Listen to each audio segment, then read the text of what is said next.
So here with us today is a representative of the Convention on Biological Diversity, CBD, Antonio Qapaj Conde Choque. Qapaj will update us on the progress on the post-2020 framework, the outcomes from the recent conference of the parties, the COP, and how they relate to indigenous peoples and local communities. Once Qapaj has finished this presentation, we will set aside about 15 minutes to give you all the opportunity to ask questions if you have any. But before hearing from Qapaj, we'd like to share with all of you a brief video that outlines the position of the International Indigenous Forum on Biodiversity, and that was released during this year's UNDP Nature for Life Hub session 1.1, which was dedicated to transforming our relationship with the planet, creating a global safety net for people and planet. So I'm asking my colleague Joey to please play a short portion of this video, and we will also drop the link in the chat to the full Nature for Life Hub session if any of you would like to watch the full session at a later time. Thank you, Joey. Reciban un saludo de Tierras Mayas. Muchas gracias por la oportunidad de estar en este importante evento. Los pueblos indígenas alrededor del mundo, aglutinados en el Foro Internacional Indígena sobre Biodiversidad, estamos muy preocupados por la crisis ambiental que está impactando al mundo entero. Los territorios indígenas están siendo impactados por sequías, inundaciones, olas de calor y frío, que están afectando nuestros cultivos, soberanía alimentaria y por ende nuestra vida. Nos preguntan hoy cómo la sociedad puede reconectarse con la madre naturaleza y cómo creemos y construimos un futuro positivo. Una interrelación entre la humanidad, la madre tierra y el universo. El FIP está participando activamente en las negociaciones del Marco Mundial de Diversidad Biológica posterior al 2020, que se está negociando en el marco del Convenio sobre la Diversidad Biológica, con la esperanza que este marco global revierta esta crítica situación con un cambio transformacional liderado por los pueblos indígenas para el cuidado de nuestra madre tierra. Este nuevo marco global, cuando sea aprobado, tendrá un gran impacto para la naturaleza, como ustedes saben, pero también para los pueblos indígenas, ya sea positivo o negativo. Esperamos que sea positivo. Por ello quisiera compartir con ustedes 3 puntos que para nosotros son importantes de cara a esta nueva agenda global ambiental para los próximos 30 años para revertir la pérdida de la biodiversidad. Primero, el reconocimiento y respeto de los derechos a los pueblos indígenas, incluido sus derechos a sus tierras, territorios y aguas, y el derecho al consentimiento libre, previo e informado en la designación de cualquier medida de conservación. El informe de evaluación de biodiversidad global del IPBES concluyó que las tierras de los pueblos indígenas se están convirtiendo en islas de la biodiversidad, en un mar de devastación, y recomendó que el reconocimiento y la protección legal de las tierras y territorios colectivos de los pueblos indígenas y las comunidades locales, así como la aplicación del consentimiento libre, previo e informado, son factores claves para la conservación de la biodiversidad. Así, la mayor diversidad biológica existente se encuentra en nuestras tierras, territorios y aguas. Por ello queremos que este nuevo marco mundial, esta nueva agenda global, reconozca de manera explícita en sus objetivos y metas el reconocimiento y la titularización de las tierras, territorios y aguas de los pueblos indígenas y la implementación del consentimiento libre, previo e informado y todas las contribuciones que realizamos a la conservación de la biodiversidad. Queremos que todas las acciones destinadas a la conservación y uso sostenible respeten nuestros derechos colectivos como pueblos indígenas. Nuestros derechos humanos, no queremos que en nombre de la conservación de la biodiversidad se nos despoje de nuestras tierras, territorios y aguas, ni que se nos prohíba la utilización de nuestros animales o plantas, que cuidamos y utilizamos desde milenios, ni que nuestras tierras, territorios y aguas sean declaradas áreas protegidas sin nuestro consentimiento libre, previo e informado. Segundo, el reconocimiento y respeto a nuestros conocimientos tradicionales. Nuestros conocimientos tradicionales contribuyen de manera eficaz al manejo sostenible de nuestra biodiversidad. Sin embargo, muy pocos países han adoptado un marco legal nacional para protegerlos de la apropiación indebida, así como la promoción de su transmisión. Nuestro conocimiento se está perdiendo junto con la biodiversidad.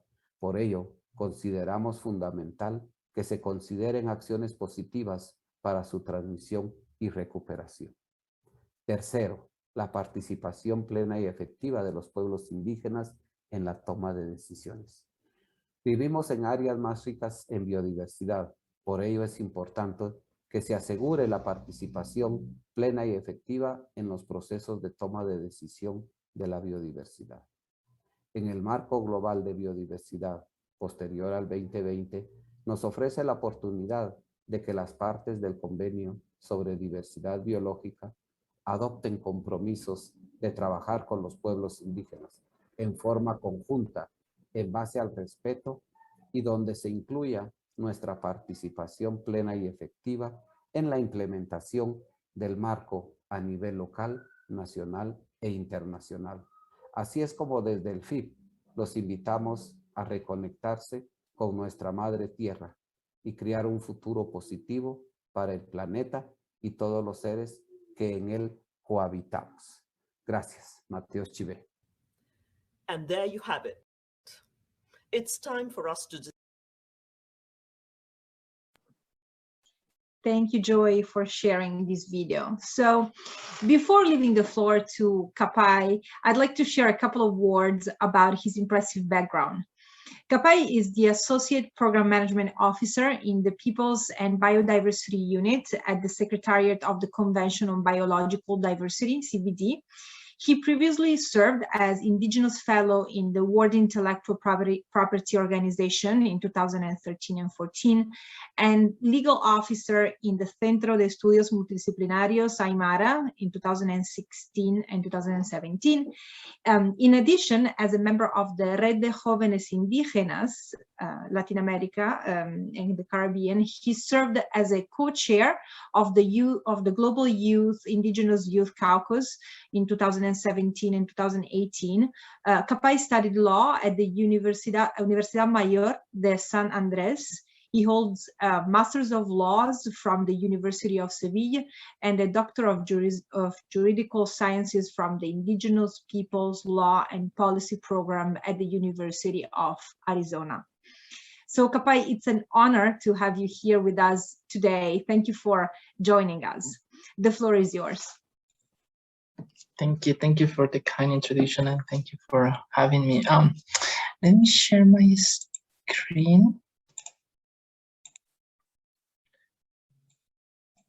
And just if you could confirm that you see my screen. Yes, we can see Qapaj. Great, thank you. Let me first address you my Indigenous label, ASCII Arukipana, Masuma Haeta Wikatuntan Aka CBD Secretariat. Let me start by extending a warm congratulations to the 10 local local communities and Indigenous people winners of the 12th edition of the Equatorial Prize. The high number of applicants to this prestigious prize indicates the high level of the competition and the excellence of your work. It also shows, with concrete example, the contribution from Indigenous people and local communities to achieve the objectives of the convention, which are conservation and sustainable use of biodiversity, and a fair and equitable sharing of benefits raising out of the utilization of genetic resources. More deeply, You remind us of the interlinkages between culture and nature, and show us that living in harmony with nature is possible. It is an honor for the Secretariat of the Convention to listen, learn, discuss, or work related to Indigenous people and local communities at this critical time. As you have heard from the video, at this very moment, the negotiation of the post-2020 Global Biodiversity Framework is underway. In this presentation, I would like to introduce the Convention on Biological Diversity, or the CBD, introduce the Working Group on Article NJ and related provisions, tool and guidance developed by the Working Group, and finally provide a brief update on the current process regarding the new Global Biodiversity Framework, or GBF. The Convention. The Convention, or the CBD, it's a legal binding international treaty. It is considered a framework convention to set guidelines and principles for the international governments on biodiversity. The CBD was signed at the Earth Summit in Rio de Janeiro, Brazil in 1992 and entered into force in 29 December 1993. As today, the CBD has 196 parties. The CBD reflects a global consensus among the international community to cover all aspects mondial pour couvrir les différentes diversidad. Al mismo tiempo, oferece timetables, mechanisms, tools, and others. The CBD parties determine how these goals and guidelines should be implemented according to their national condition. The CBD has three objectives: to promote conservation, sustainable use and biodiversity, and ensuring a fair and equitable sharing of benefits from the utilization of genetic resources. The CBD stresses the role of Indigenous people and local communities in its three objectives. And in all these articles from the CBD, to the extent that are relevant to Indigenous people and local communities. More significance, there is specific reference to the Indigenous peoples and local communities' contributions to the conventions. These are Article 8J on in situ conservation to traditional knowledge, Article 10C, customized sustainable use on biodiversity, Article 17, exchange of information, including repatriation of traditional knowledge, and Article 18, Paragraph 4, the technical and scientific cooperation include indigenous and traditional technologies. The working group on Article 8J. Yeah, sorry, I turned because I have my screen also in this side. The working group, the Conference of Party, or COP, which is the highest organ and main body, governing body of the convention. The convention is a framework treaty, and many of its provisions require further elaborations in order to provide clear set of norms, guidance to parties and stakeholders regarding the management of biodiversity. So in this way, in 1983, the Conference of Party met at its fourth session in Bratislava, Slovenia, COP4.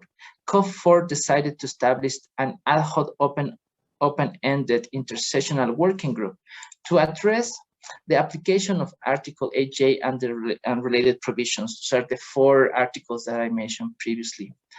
The working group 8J has the following mandate: to provide COP advice regarding the implementation of Article 8J and related provisions, to provide advice to COP on measuring to strengthen the cooperation at the international level among Indigenous people and local communities, and to review the progress of the implementation of the priority tasks of the program of work on Article 8J and related provision.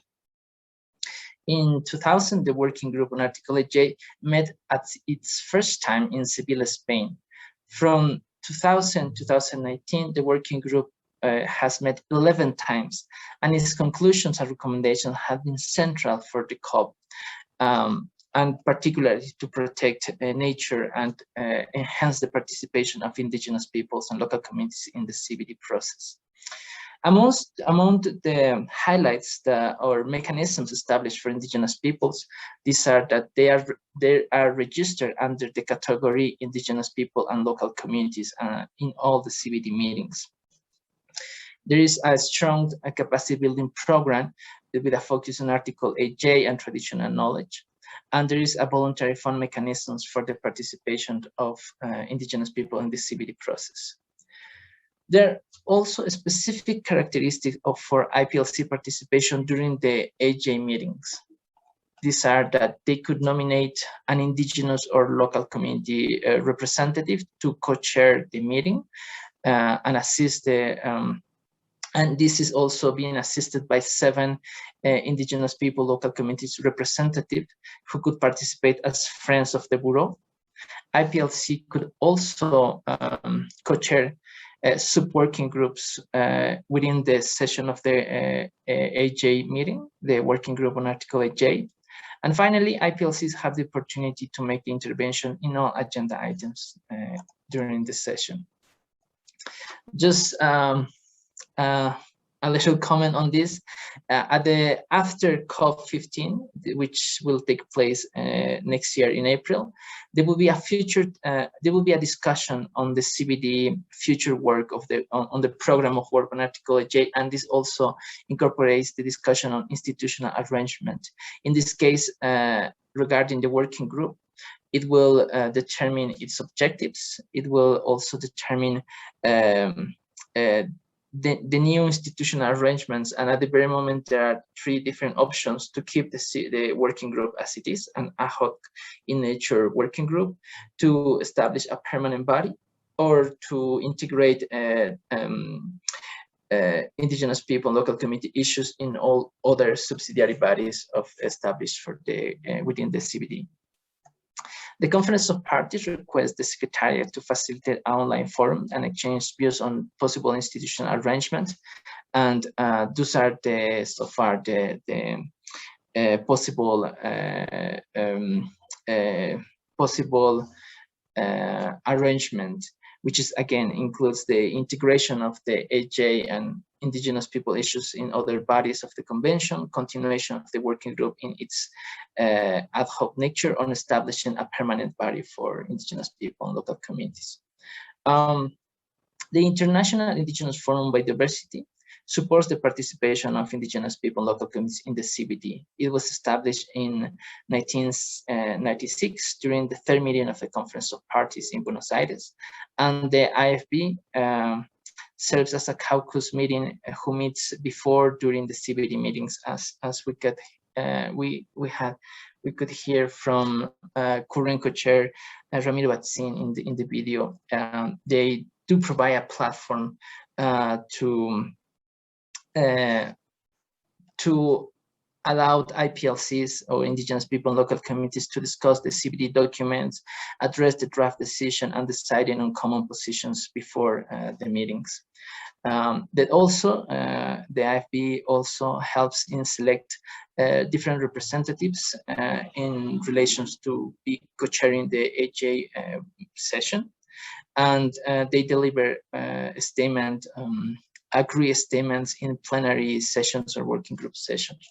The IFB or International Indigenous Forum on Biodiversity was recognized in several decisions, but mainly decision 5/16 at COP5. Let me just briefly go through some of the outcomes of the working group. To assist parties in implementing their obligations under the convention, COP has adopted by consensus principles and guidelines for the implementation at the national level on Article 8J and related provisions. These adoptions are based in in-depth discussions which took part in the working group. The first guideline is the Aquaconde guideline, which are voluntary guidelines for the conduct of cultural, environmental, and social impact assessment regarding the development of proposed projects to take place or likely to impact sacred sites on indigenous and local communities' lands and waters traditionally occupied by them. The second outcome is the Tarihawi Code of Ethical Conduct, which are as well voluntary guidelines and provide guidance in activities or interactions with indigenous peoples, local communities for the development of local, national, or regional codes of ethical conduct with the aim of promoting respect, preservation, and maintenance of traditional knowledge, innovation, and practices relevant to the conservation and sustainable use of biodiversity. The third outcome is the action plan on customized sustainable use of biological diversity. This plan promotes within the framework of the convention just implementation on Article 10C at the local, national, and regional level, and ensure the full and effective participation of indigenous people and local communities at all stages of the implementation of this plan. The MOTS-QUAL voluntary guidelines for the development of mechanisms, legislations on or other appropriate initiative to ensure the prior and informed consent, free prior and informed consent, or approval or an involvement, depending on national circumstances of indigenous people and local communities for accessing their traditional knowledge, that is traditional knowledge, innovation, and practices, fair and equitable sharing of benefits raising from the use of that knowledge, and reporting and preventing unlawful appropriation of traditional knowledge. The fifth outcome is the Risoligizaki voluntary guidelines for the repatriation of traditional knowledge relevant to conservation and sustainable use of biodiversity. The objective of these voluntary guidelines is to facilitate the repatriation of traditional knowledge of indigenous people and local communities that embody traditional lifestyle relevant to conservation and sustainable use, including traditional knowledge which is complementary or in accordance to Article 8J, Article 17, Paragraph 2 of the Convention. Again, all these guidelines aim to assist parties and indigenous people to implement their obligation under the Convention. So now let me move to the Global Biodiversity Framework. The CBD agreed in two previous strategic plans. The first strategic plan was from 2002 to 2010, and the second was from 2011-2020, which was adopted in at COP10 in Nagoya. One sec. As the time frame of the strategic plan for biodiversity 2010-20 came to close in 2020, COP14 in 2018, the Conference of Parties adopted the decision 14/34, setting out a comprehensive and participatory process to develop a new strategic plan, referred here as the post-2020 Global Biodiversity Framework, the one that it was mentioned by in the video by Ramiro Batzin. For that, COP established an open-ended working group on the post-2020 Global Biodiversity Framework. We can call it the working group on the post-2020 framework, to advance the preparation and negotiations for the adoption of the new framework. The working group on the post-2020 has met twice, and in its third meeting is divided in two parts. The first part held online from 23 August to 3 September this year, and it is scheduled the second part of the third meeting for January next year. The first draft of the framework includes 4 long-term goals to 2050, as well their milestone to 2030, and 21 action-oriented targets. The first draft will be discussed during the resume session of the third meeting of the working group, which is scheduled to take place this January next year. The post-2020 Global Biodiversity Framework is set to be adopted during the second part of COP15, which is to be held in April and May next year in Kunming, China. Oh. how indigenous people and local communities participate in the development of the post-2020 Global Biodiversity Framework. The last session of the Conference of Parties, COP14, also requests the Secretariat to extend appropriate assistance to enable representatives of indigenous people and local communities to participate effectively in a broader discussion and process under the Convention, including the post-2020 framework process. The post-2020 will be adopted as a stepping stone toward the 2050 vision, living in harmony with nature. It aims to be one of the most essential international tools to stop the declining and disappearing of biodiversity, fight against climate change, and ensure a sustainable development. Through submissions and participation in CBD meetings, including the CBD subsidiary bodies, and particularly the Working Group on Article 8J, indigenous people and local communities have been playing an important role in supporting an inclusive, ambitious, and generally transformative agenda for biodiversity. During the past 2 years, the Secretariat, together with the International Indigenous Forum on Biodiversity, the IFB, organized 3 global thematic dialogues for them on the post-2020. The first dialogue was held in November 2019 and reflected the results of the first meeting of the open-ended working group. The second dialogue was held virtually in December 2020 and served as an opportunity for the indigenous and local committees participants to reflect in the updated 3-year draft of the framework and the monitoring framework and indicators.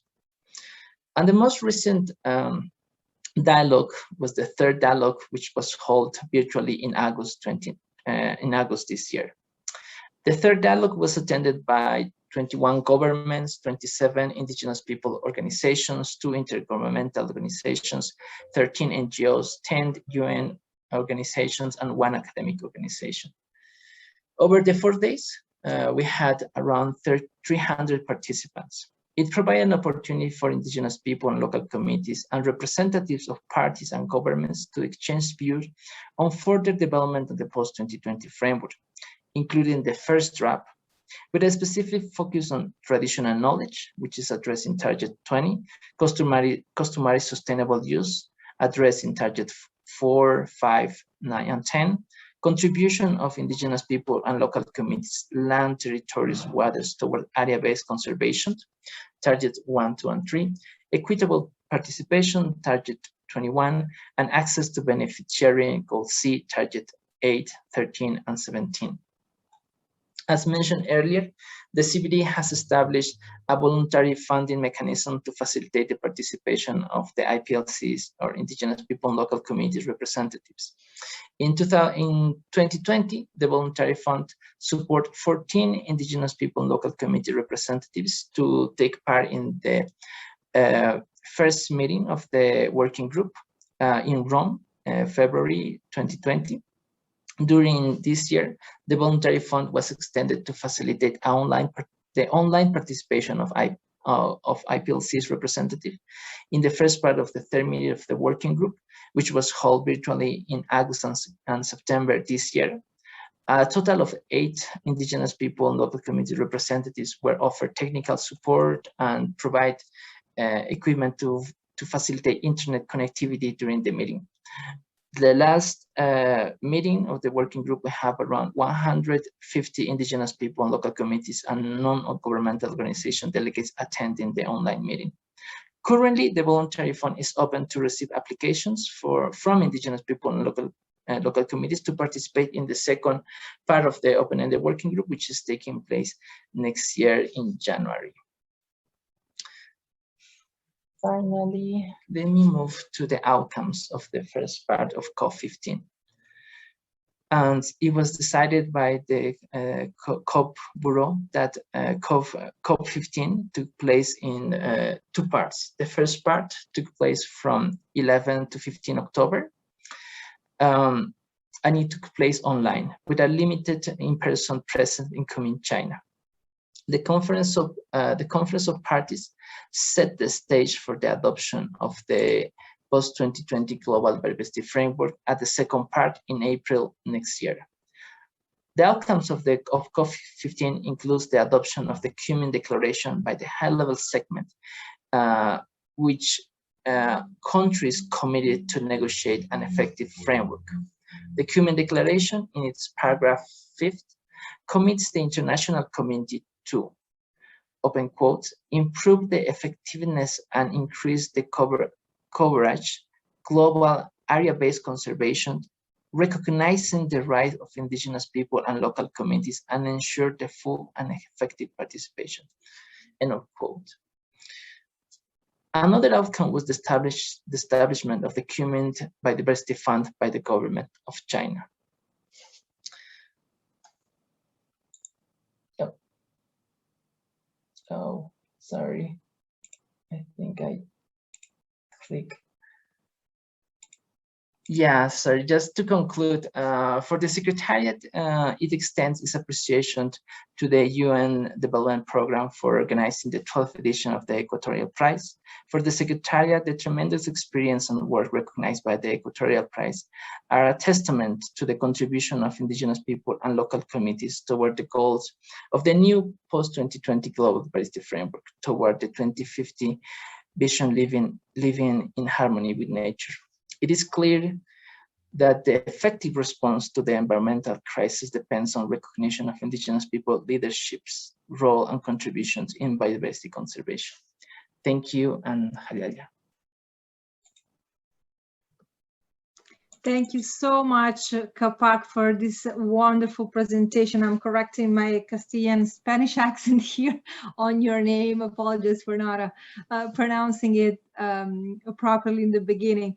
I would like to, before we open up the floor to questions, if anybody in the audience has any question or comment for Qapaj, I just want to highlight that Teresa has dropped some links here in the chat that I believe could be useful regarding the post-2020 website, the first draft, and the report of the third dialogue, as well as the Voluntary Fund webpage. So because this chat will then disappear once we wrap up and close this meeting, I would encourage anybody who's interested in visiting this webpage to just click on the links now, so they will stay open in your computer for you to consult them at a later time.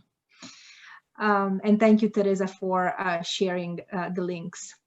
So the floor is open if anybody has any question or any comment for Qapaj while he's here with us today. We have about 10-15 minutes left.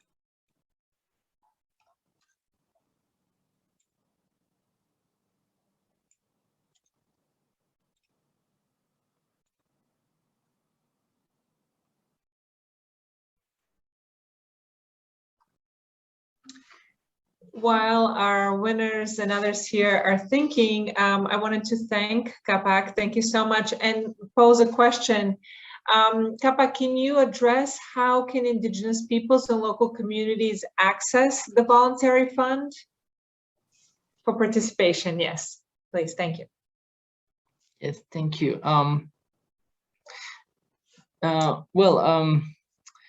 The process is quite simple. Now we have it open, so our deadline is pretty close. We have around 2 weeks before it's closed. It's sorry, let me open my calendar just to tell you that. Or the close for the Voluntary Fund, it's this month, November 26th. So there's still around 1 week and maybe a few days to apply. If you are already accredited to the CBD, you only need to apply. If you are new to the CBD, please also visit our website for accreditation, and you can do both. Request your registration to the meeting and accreditation of your organization, and you can also apply for the Voluntary Fund. So far, we have different indigenous people, local communities, organizations registered.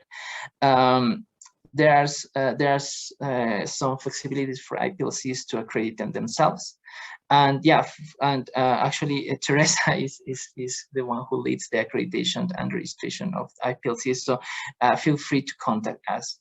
The only, again, I think the only main thing is that if you're not accredited, please also accredit at the same time that you're applying for the voluntary fund. If you're already accredited, just you need to fill the form, and then we transmit this to IPLC's committee, who will do the selection of the beneficiaries.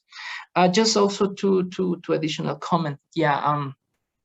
I think that Teresa also has the link. We published a manual earlier this year. You will have all the information that I provide, and even more information that I provide today there. It's actually now being translated into Spanish, and we will soon provide the link in Spanish as well. And in that link, thank you, Teresa, you will find all the information about the program, HJ, and what is the status and the next steps for the new post-2020 framework. Yeah. Excellent, thank you. This is so useful. On the accreditation, is accreditation a lengthy process, or because I know for different bodies it takes different periods of time to accredit. So can you speak a little bit about that? It is, yeah, in comparison to maybe other processes, I would say that it is quite fast. I mean, we receive it, we still need to send it to our legal team, they will review it. Again, and with that advice, if you wish to attend the next meeting in January, please do so. The deadline for registration to the meeting is December 27. But I mean, the closer that we get to December, the more applicants we will see. So we will we'll be dealing with that. But please do apply earlier, so we could get back to you sooner. Yeah. Thank you so much. This is such valuable information. Thank you both, Qapaj and Teresa. And we will share it with all Equator Prize winners, including all of the winners that are not on the call today. So this is very valuable input. Thank you. Maybe just also two additional information. It's the meeting in January. It's an in-person meeting, but also all the discussions will be broadcasted, and people could listen.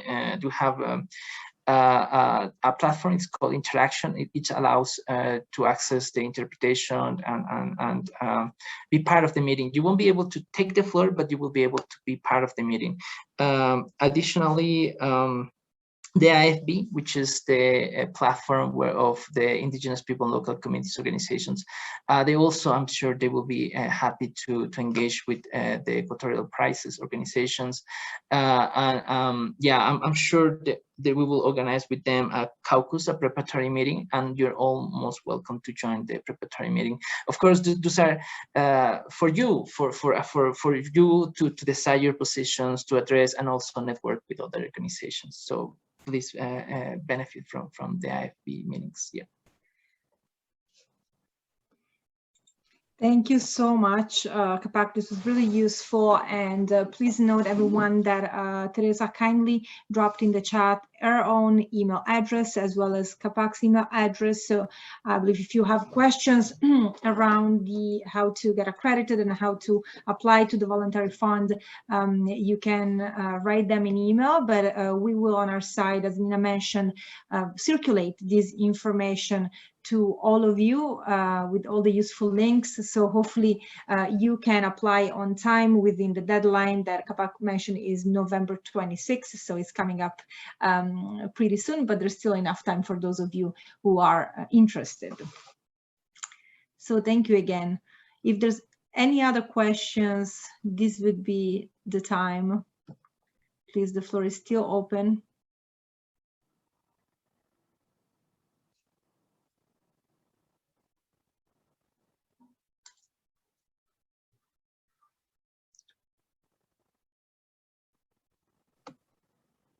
Maybe just one additional comment on the voluntary fund. The deadline on the 26th is for the meetings in January, but we will also issue a notification for COP15, which is taking place in April. And as you also might be aware, for the COP, we kind of we kind of also will have more IPLCs coming to the meetings. We will have more dialogues. So please also be tuned regarding the notification for COP15 in April next year. Yeah. And Qapaj, do you already have the dates of COP15? And is it going to take place in person? Yes, it is scheduled from 22 April to 8 May. And yes, it is expected to take place in person in Kunming, China. So April 22nd to May 8th. Which I think, unfortunately, it's also during the permanent forum session. Yes, I was going to just double check that. That's why I asked. Yeah. Well, what to do? International agendas, they can't always be aligned. Please book your time for the CBD COP meeting. Very important, yes. All right, so thank you again, Qapaj. So if there are no further questions, I think with this we have arrived at the end of the 5th and second to last Equator Prize Community Dialogue session.